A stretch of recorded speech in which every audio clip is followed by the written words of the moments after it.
ايوه بقى يا بن شرقي، ولا يوم من ايامك يا نجم.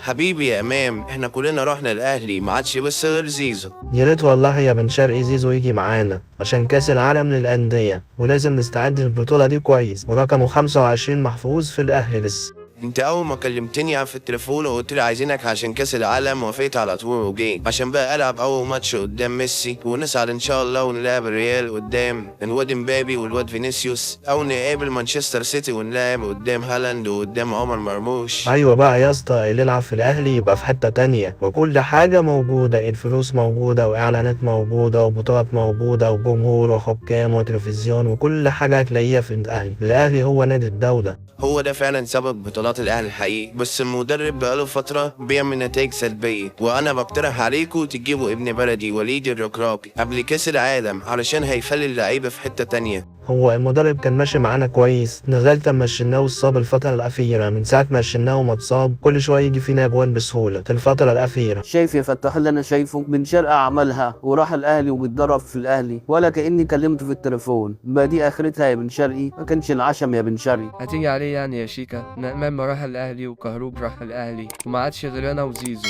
الفرقه اللي كانت بتاخد بطولات وبتلعب على نهائي بطوله افريقيا وبطوله الكونفدراليه. انت عايز تروح الاهلي ولا ايه يا فتوح انت كمان؟ انا اتربيت في الزمالك يا شيكا على ايدك، وعمري ما هسيب النادي مهما حصل. لو كنت عايز امشي كنت مشيت ايام مستشار لما كان بيتهمني بحاجات ما حصلتش وما كنتش باخد مرتبي. أصيل يا فتوح، بكره ان شاء الله ربنا يعوضك خير. وبعدين الفلوس مش كل حاجه، انا اهو ماضي على بياض مع الفريق، يعني بلعب ببلاش خبا في النادي، مش زي الناس التانية اللي بتجري ورا الفلوس وبعدين ما ياخدوا بن شرقي بقى مشطب كوره. خلاص احنا خدنا خيره لما كان معانا في الزمالك. بس بن شرقي ايامه كانت حلوه يا شيخه، وما عملش مشاكل في النادي، ولما مشي بطريقه كويسه، مش زي الناس التانية اللي هربت وعملت كباني. انت بتدافع عنه ليه يا فتوح؟ المفروض تقطع علاقتك بيه، وبعدين احنا لازم نحذفه من عندنا من على الانستجرام طالما راح الاهلي.